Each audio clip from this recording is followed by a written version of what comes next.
வணக்கம்.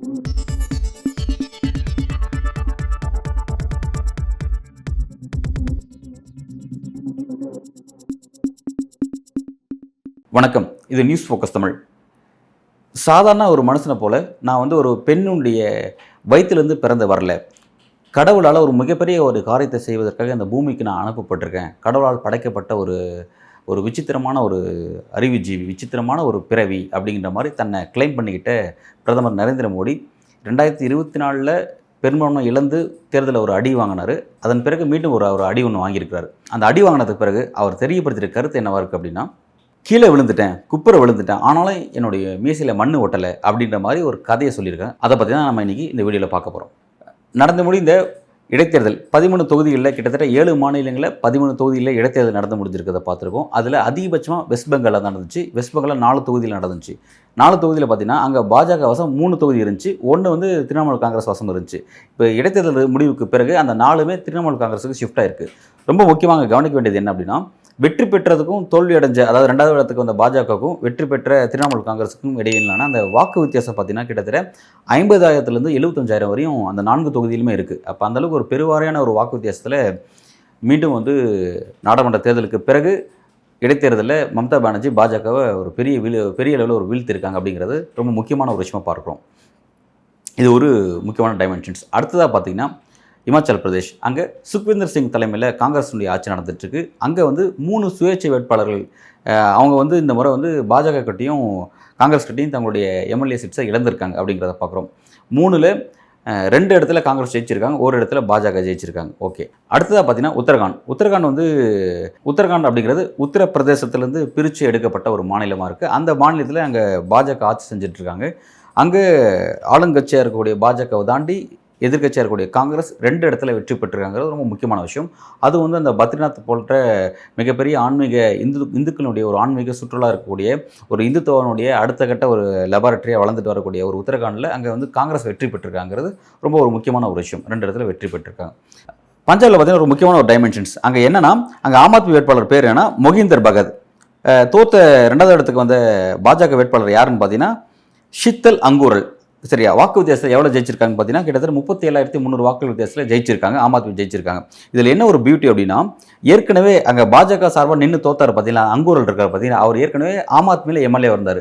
அவர் கட்சி தாவிட்டார். ஆம் ஆத்மிலேருந்து பாஜக கட்சி தாவனால அங்கே இடைத்தேர்தலே நடந்துச்சு.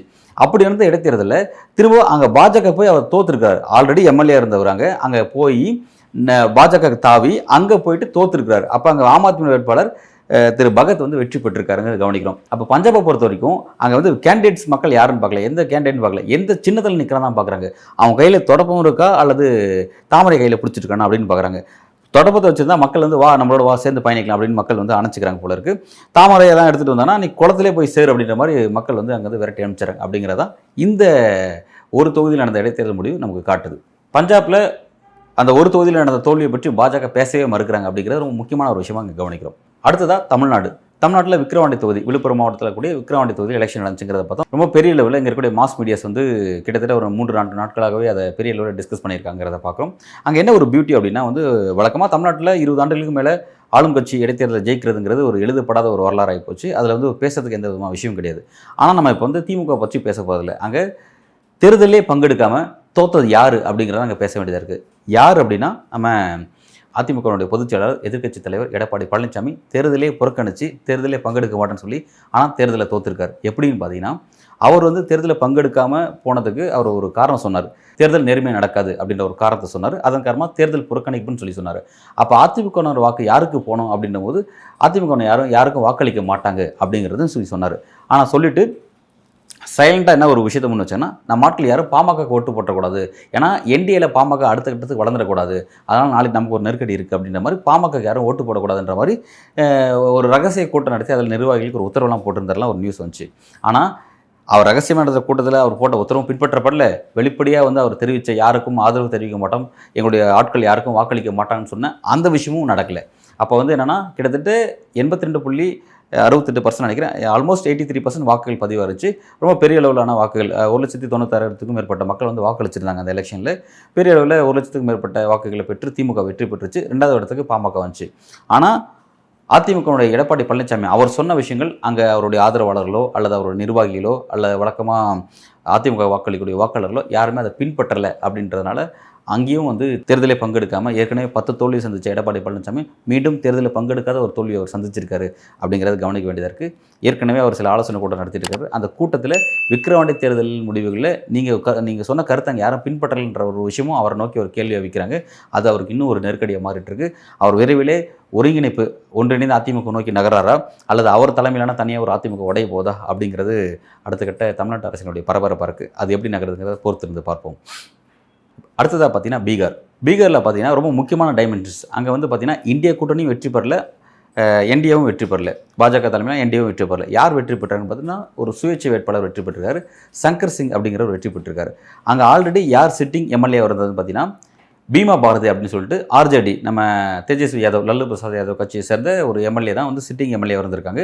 அவங்க நாடாளுமன்ற தேர்தலில் பங்கெடுக்கிறதுக்காக தன்னோட எம்எல்ஏ பதவியை ராஜினாமா பண்ணிட்டு போயிட்டு நாடாளுமன்ற தேர்தலில் பங்கெடுத்தாங்க. மிகப்பெரிய தோல்வி தள்ளியிருக்காங்க. அடுத்ததாக திரும்ப மறுபடியும் ரீ எலெக்ஷன் வருது இல்லை, பை எலெக்ஷன், அதில் நம்ம போட்டிலாம் மறுபடியும் வந்திருக்காங்க. மறுபடியும் வந்து பை எலெக்ஷன் தோற்றுருக்காங்க. இந்த மாதிரி ஒரு விசித்திரமான ஒரு விஷயம் அங்கே நடந்திருக்கு.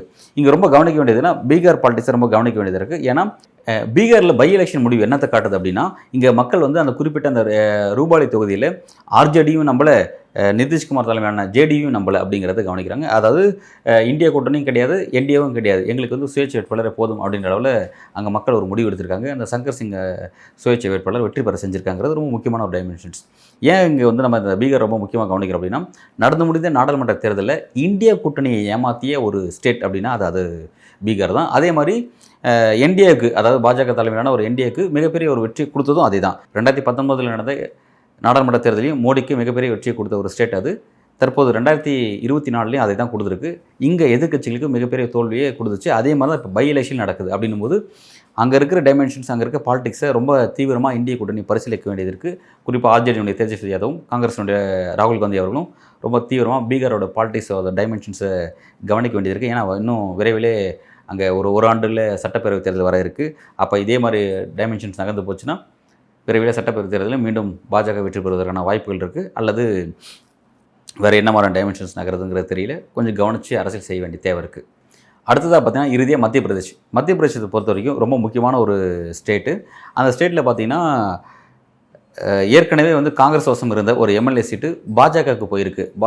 காங்கிரஸ் ஒரு சீட்டு இழந்திருக்கு, பாஜக காங்கிரஸோட சீட்டை பெற்றிருக்கு அப்படிங்கிறது ரொம்ப முக்கியமான விஷயம். அது வந்து காங்கிரஸோட மிகப்பெரிய தோல்விங்கிறத ஒத்துக்கணும். ஏன் காங்கிரஸுக்கு ஒரு மிகப்பெரிய தோல்வினா ஏன்னா தொடர் தோல்வியில் காங்கிரஸ் அங்கே கொடுத்துட்ருக்காங்க. கிட்டத்தட்ட 6-7 ஆண்டுகளாகவே அங்கே கொடுத்துட்ருக்காங்க. ஏன்னா ஏற்கனவே அங்கே வந்து கமல்நாத் தலைமையிலான ஒரு காங்கிரஸ் அரசு மாநில அரசாக நடந்துட்டு இருந்துச்சு. அந்த அரசு வந்து வழக்கம் போல் பாஜக ஒரு குதிரை பேர் அரசியல் செஞ்சு ஜோதிராதித்ய சிந்தியாவை அங்கேருந்து பிரித்து பாஜக கொண்டு வந்ததன் காரணமாக அங்கே ஆளும் காங்கிரஸ் ஆட்சி கலைக்கப்பட்டு பாஜக ஆட்சி உருவாச்சு அப்படிங்கிறத சிவராஜ் சிங் சௌகான் தலைமையில் பாஜக ஆட்சி உருவாச்சுங்கிறத கவனிக்கிறோம். அதன் பிறகு நடந்த சட்டப்பேரவை தேர்தலையாவது மக்கள்கிட்ட கோவத்தோடு திரும்பவும் காங்கிரஸை மக்கள் தேர்ந்தெடுத்திருக்கணும். ஆனால் அது நடக்காமல் ஏற்கனவே வெற்றி பெற்றதில் கூடுதலான இடங்களை பாஜக கொடுத்து மக்கள் வெற்றி பெற செஞ்ச ஒரு அதிசயமெல்லாம் அங்கே நிகழ்ந்தது அப்படிங்கிறது கவனிக்கிறோம். இந்த நாடாளுமன்ற தேர்தலில் மோடிக்கு கிடைச்ச மிகப்பெரிய ஆறுதலே மத்திய பிரதேசம் தான். ஏன்னா 29க்கு 29 அங்கே வாஷ் அவுட் பண்ணாங்க. உத்தரப்பிரதேசம் நம்பி ஏமாந்து போனாலும் மத்திய பிரதேசம் அவங்களை கைவிடாமல் அப்படியே மொத்தத்தையும் தூக்கி கொடுத்துச்சு. அந்த மாதிரி குஜராத்துக்கு அடுத்ததாக இந்துத்துவ லெபார்ட்டரியாக மத்திய பிரதேசம் இருக்குது அப்படிங்கிறத மீண்டும் ஒரு முறை இந்த இடைத்தேர்தலுடைய அந்த ஒரு தொகுதி முடிவு செஞ்சுருக்கு அப்படிங்கிறத கவனிக்க வேண்டியதாக இருக்குது. விரைவிலே இந்தியா கூட்டணி மத்திய பிரதேசம் நோக்கியும் பீகார் நோக்கியும் ஸ்பெஷல் ஒர்க் போட்டு அரசியல் செய்ய வேண்டிய ஒரு சூழல் இருக்குது அப்படிங்கிறது இந்த 2 தொகுதியும் காட்டுது அப்படிங்கிறத கவனிக்கிறோம். இப்போ இறுதியாக இந்த 13 தொகுதிகளில் நடந்த இடைத்தேர்தல் முடிவுகளை வச்சு பாஜகவுடைய ஐடி பொறுப்பாளர் திரு அமித் மால்வே என்ன கருத்து தெரிவிக்கிறார் அப்படின்னா இந்த 13 தொகுதியில் இடைத்தேர்தலில் எங்களுக்கு தோல்வி கிடச்சிருச்சு, இந்திய கூட்டணி மிகப்பெரிய வெற்றி பெற்றுச்சுன்னு சொல்கிறாங்க. அப்படி எதுவுமே நடக்கலை. ஏன்னா ஏற்கனவே இந்திய கூட்டணி தங்கள்கிட்ட இருந்த தொகுதிகளை தான் திரும்ப தக்க வச்சுருக்காங்க. இதில் இழந்தது யாருன்னா சுயேட்சை வேட்பாளர் தான் அதிகமாக தங்களோட சீட்ஸில் வந்து இவங்ககிட்ட இழந்திருக்காங்க. எங்களுக்கு பெரிய அளவில் தோல்வி எதுவுமே கிடையாது. எக்ஸப்ட் வந்து வெஸ்ட் பெங்கால் மட்டும் தான் ஒரு 3 சீட்ஸ் இழந்திருக்கும். மற்றபடி எங்களுக்கு எந்த விதமான தோல்வியும் கிடையாது அப்படின்ற ஒரு விஷயத்தை கிளைம் பண்ணுறாங்க.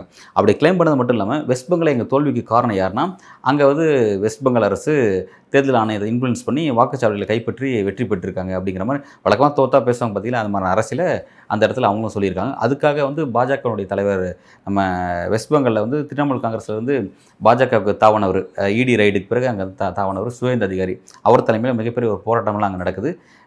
எங்களை ஏமாற்றி ஜெயிச்சிட்டாங்க, வாக்குச்சாவடியை கைப்பற்றி ஜெயிச்சிட்டாங்க அப்படிங்கிற ஒரு அரசியல் அங்கே அந்த பகுதியில் முன்னெடுக்கிறாங்க. அதனால் அவங்க தோற்றதே வெஸ்ட் பெங்காலில் மட்டும்தான். அதனால் அந்த இடத்துல மட்டும் நாங்கள் தோற்றதுக்கான காரணம் நேர்மையற்ற முறையில் எலெக்ஷன் நடந்துச்சு அப்படிங்கிற ஒரு குற்றச்சாட்டை வச்சு ஒரு அரசியல் பாஜக செய்யுது.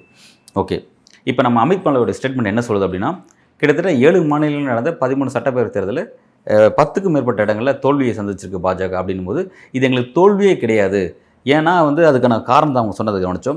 அப்படின்னா இது மூலமாக நமக்கு என்ன புரியுது அப்படின்னா, அப்போ மாநிலங்கள் எங்களுக்கு தேவையில்லை, மாநில அரசியல் எங்களுக்கு தேவையில்லை, மாநில அரசியல் அதிகாரம் எங்களுக்கு தேவையில்லை, மாநில பிரச்சனைகள் எங்களுக்கு எதுவும் தேவையில்லை அப்படிங்கிற மாதிரி எங்களுக்கு டெல்லி மட்டும் போதும், டெல்லி மட்டும் தான் எங்களோட அரசியல் அப்படிங்கிற மாதிரியான ஒரு கருத்தை சொல்லாமல் சொல்லக்கூடிய விஷயமாக தான் இது இருக்குது. எப்படி கடந்த காலங்களில் ஒரு இடத்துல வெற்றி பெற்ற பாஜக அதை எந்த அளவு பெரிய அளவு எடுத்து கொண்டாடும், தோல்வி அடைஞ்சால் அது காரணம் லோக்கலில் இருக்கிற பாஜக பொறுப்பாளர்கள் அப்படின்ற மாதிரி தட்டி கழிச்சிட்டு போவாங்க. பொதுவாக தோல்வி அவங்க தங்களுடைய ரெஸ்பான்சிபிலிட்டியாக எடுத்து அதை பற்றி பேசவே மாட்டாங்க, வெற்றியை மட்டும் தான் கணக்கில் எடுத்து பேசுவாங்க. வழக்கமாக மோடி எப்படி 240 பெற்றாலும் கூட ஆல்ரெடி நான் பெற்றிருந்த 303 எப்படி 240 வந்துச்சு, அது நான் என்ன தப்பு பண்ணேன் அப்படின்றது அவர் எங்கேயுமே ஒரு அனலைஸ் பண்ண மாதிரியோ அனலைஸ் பண்ணி இதனால தான் நாங்கள் தப்பு பண்ணிட்டோம் அப்படிங்கிற அவர் வாயிலேருந்து எந்த வார்த்தையும் வரல. அவர் இன்னமும் 293 இருக்க என்டிஏடைய தலைமை, அதாவது என்டிஏங்கிறது ஒட்டுமொத்த பாஜக அப்படிங்கிற மாதிரி, ஆனால் தோற்றத்திலாம் அவர் தன்னோட அரசியலை தொடர்ச்சியாக செஞ்சிட்ருக்காரு அப்படிங்கிற மாதிரி அதோடைய பிரதிபலன் பிம்பமாக தான் அமித் மாலவியோட கருத்து நமக்கு தெரியுது. எப்படி டெல்லிக்கு மாநில வழியாக போகாமல் ரஷ்யாவோ அமெரிக்கா இங்கிலாந்து வழியாக அப்படியே டேரெக்டாக டெல்லிக்கு வர மாதிரி மாநில அரசுக்கும் டெல்லிக்கும் சம்மந்தமே இல்லாத மாதிரியான சில கருத்தை இந்த தேர்தல் தோல்விக்கு எந்த வகையிலும் பொறுப்பேற்காமல் தட்டி கழிக்கும் வகையில் ஒரு கருத்தை தெரிவிக்கிறாங்க. இதன் மூலமாக நம்ம தெரிஞ்சுக்க வேண்டியது என்ன அப்படின்னா, கடந்த காலத்தில் அதாவது 2019 24 வரையும் மோடி 303 303 சீட்ஸ் தனி மெஜாரிட்டி கையில் வச்சுக்கிட்டு டெல்லியில் உட்காந்துட்டு மாநில அரசியலை முடிவு செய்யக்கூடிய ஒரு அரசியல் செஞ்சுட்டு இருந்தார். ஒரு ஸ்டேட்டில் ஒரே ஒரு பாஜக எம்எல்ஏ வச்சுக்கிட்டு அங்கே இருக்கக்கூடிய மாநில கட்சியினுடைய மொத்த எம்எல்ஏக்களும் விலைக்கு வாங்கி அங்கே குதிரை பேரத்து மூலமாக கைப்பற்றி தங்களுடைய ஆட்சி அதிகாரத்தை ஆட்சியை கலைச்சிட்டு, அதாவது மாநில ஆட்சியை கலைச்சிட்டு தங்களுடைய ஆட்சி நிறுவி ஒரு அரசியல் செஞ்ச நடவடிக்கையெல்லாம் நம்ம கடந்த காலத்தில் பார்த்துருக்கோம். அருணாச்சல் பிரதேஷ், கர்நாடகா, கோவா, மத்திய பிரதேஷ், மகாராஷ்டிரா, இந்த மாதிரி பல ஸ்டேட்ஸில் அந்த அரசியல் நம்ம பார்த்துருக்கோம். இதெல்லாம் கடந்த காலத்தில் அவங்களாம் செய்ய முடிஞ்சுது. இந்த முறை 240 தனிப்பெரும்பான்மையை இழந்து ஒரு கூட்டணி தயவோடு ஆட்சி செய்யக்கூடிய இந்த பாஜக என்ன வார்த்தை சொல்லுதுன்னா, இடைத்தேர்தல் தோல்வி அடைஞ்சால் அது எங்களோட தோல்வி கிடையாது, அது இந்திய கூட்டணி அவங்களோட சீட்ஸுக்கு திரும்ப அவங்க பெற்றிருக்காங்க, இதுக்கு எங்களுக்கு சம்மந்தமே இல்லை அப்படிங்கிற மாதிரி தட்டி கழிக்கக்கூடிய அரசியல் செய்கிறாங்க. இப்போ இது மூலமாக அவங்க என்ன தெரியுது அப்படின்னு பார்த்தீங்கன்னா, ஏற்கனவே 303 பிரதமர் மோடி இருந்தபொழுது அப்போ மத்திய அமைச்சரவையில் யாருக்கும் இடம் கொடுக்காம முழுக்க பாஜகவினர் அங்கே வச்சாங்க. அதே மாதிரி சென்ட்ரலில் வலிமையான ஆட்சி அதிகாரத்தில் இருக்கிறதுனால மாநிலத்தில் இருக்கக்கூடிய பல்வேறு அரசியல் அவங்க தான் முடிவு செஞ்சுட்டு இருந்தாங்க. மாநில கட்சியிலாகவும் பாஜக இருந்தாங்க, கூட்டணி கட்சியாகவும் இருந்தாங்க. அப்படின்னும் போது மாநிலத்திலையும் பாஜகவுக்கு வேண்டப்பட்டவங்களுக்கு, சென்ட்ரலில் இடம் கொடுக்க முடியாதவங்களுக்கு, அதிகாரத்தில் இடம் கொடுக்க முடியாதவங்களுக்கு ஸ்டேட்டில் இருக்கக்கூடிய அதிகாரத்தில் இடம் கொடுத்ததை பார்த்தோம். ஆனால் இப்பொழுது சென்ட்ரலே ஒரு கூட்டணி ஆட்சி தான் நடக்குது. அதனால் கூட்டணி கட்சிகளுக்கு இடம் கொடுக்கக்கூடிய நெருக்கடிக்கு மோடி தள்ளப்பட்டார். அப்படின்னும் போது ஏற்கனவே பாஜகவுடைய முக்கிய நிர்வாகிகளுக்கு சீட்ஸ் கொடுக்க முடியல, அதாவது அதிகாரத்தை பகிர்ந்து கொடுக்க முடியல. அப்படின்னும் போது இந்த பக்கம் மாநிலத்தை பகிர்ந்து கொடுக்கணும்னு பார்த்தா மாநிலமும் கைவிட்டு போகக்கூடிய ஒரு சூழல் இருக்கிறதா தான் சமீபத்தில் நடக்கக்கூடிய அரசியல் விஷயங்கள் எல்லாத்தையும் உணர்த்தக்கூடிய விஷயம் இருக்குது. இப்போ நடந்த இடைத்தேர்தலையும் அதை தான் உணர்த்தக்கூடியதாக இருக்குது. விரைவிலே மகாராஷ்டிரா எலெக்ஷன் வரப்போகுது, ஹரியானா எலெக்ஷன் வரப்போகுது, ஜார்க்கண்ட் எலெக்ஷன் வரப்போகுது அப்படிங்கிறது கவனிக்கும். ஆல்மோஸ்ட் இப்போவே என்ன சொல்கிறேன்னா, நாடாளுமன்ற தேர்தலில் நடந்த தேர்தல் முடிவு தான் மகாராஷ்டிரா எதிரொலிக்க போகுது. அங்கே மகா விகாஸ் கூட்டணி என்று சொல்லக்கூடிய இந்தியா அலையன்ஸ், அங்கே சரத்பவார், உத்தவ் தாக்கரே, காங்கிரஸ் உள்ளிட்ட இந்த 3 கட்சிகளோட கூட்டணி தான் மகா விகாஸ் கூட்டணி தான் இந்த முறை வெற்றி பெற போகுது. அங்கே என்டிஏ தோற்கடிக்கப்பட போகுது அப்படிங்கிற விஷயங்கள் இப்போவே அனுமானிக்க ஆரம்பிச்சிட்டாங்க அரசியல் விமர்சகர்கள். இதே மாதிரியான முடிவுகள் ஜார்க்கண்ட்லையும் எதிர்வச்சு ஆச்சரியப்படுறதுக்கு இல்லை அப்படிங்கிறத சொல்கிறாங்க. ஹரியானாலையும் 2 votes இப்படி தான் இருக்குது. ஏன்னா ஹரியானாலே 10 சீட்ஸில் ஆல்ரெடி 5 லூஸ் பண்ணியிருக்காங்க பாஜக. அப்போ இந்த முறை அங்கேயும் ஒரு சிக்கல் காத்திருக்குன்னு சொல்கிறாங்க. ஸோ அப்போ இறுதியாக இதன் மூலமாக நம்ம என்ன சொல்ல வரோன்னா, மோடியோட 2.0க்கும் 3.0க்குமான அந்த வித்தியாசம் நம்மளால் புரிஞ்சுக்க முடியுது. 2.0 என்ன சொல்லுச்சு அப்படின்னா, பாஜக 303 இருக்கும் பொழுது சென்ட்ரலையும் ஸ்டேட்லையும் தங்களுக்கு வேணுங்கிற மாதிரி எல்லா இடங்களையும் ஆட்சி அதிகாரத்தில் தங்களுக்கு வேண்டப்பட்டவர்களுக்கு அவங்களால வேண்டப்பட்ட நேரத்தில் பதவியில் கொடுக்க முடிஞ்சுது. ஆனால் இந்த முறை 3.0ல் பெரும்பான்மை இழந்திருக்க இந்த மோடியால் சென்ட்ரலையே தங்களுக்கு வேண்டப்பட்ட முழுமையான நபர்களுக்கு அங்கே பங்கு கொடுக்க முடியல, கூட்டணி கட்சிகளுக்கு கொடுக்க வேண்டிய நிர்பந்தம் ஏற்பட்டுச்சு. அப்படி இருக்கும்பொழுது இப்போ நடந்த இடைத்தேர்தல் முடிவில் நமக்கு எதை காட்டுது அப்படின்னா, ஏன் 10 இடங்களை நீங்கள் தோத்தீங்க அப்படின்னு கேட்கும் பொழுது அது எங்களுடைய இடங்களே கிடையாது, எதிர்கட்சிகளுக்கான இடங்கள் அப்படின்னு சொல்லி ஒரு காரணத்தை சொல்லி அங்கேருந்து பாஜக நழுவுது. அப்படின்னா அப்போ ஸ்டேட்டில் இருக்கக்கூடிய இடங்களை எதிர்கட்சிகள் கைப்பற்ற ஆரம்பிச்சிருச்சா? அப்போ அப்படி ஒரு சூழல் ஏற்படும் பொழுது இந்த அரசியல் ஸ்டேட்டில் இருக்கக்கூடிய அரசியலை எதிர்கட்சிகள் இட்டு நிரப்பும் பொழுது இந்த ஸ்டேட் அரசியல் நாளைக்கு சென்ட்ரல் அரசியலை எந்த வகையில் இன்ஃப்ளூன்ஸ் பண்ண போகுது, இதை எப்படி அதை தீர்மானிக்க போகுது அப்படிங்கிறத வரக்கூடிய காலகட்டத்தில் அது எப்படியெல்லாம் நகருதுங்கிறத நம்ம பொறுத்திருந்து பார்ப்போம். மிக்க நன்றி.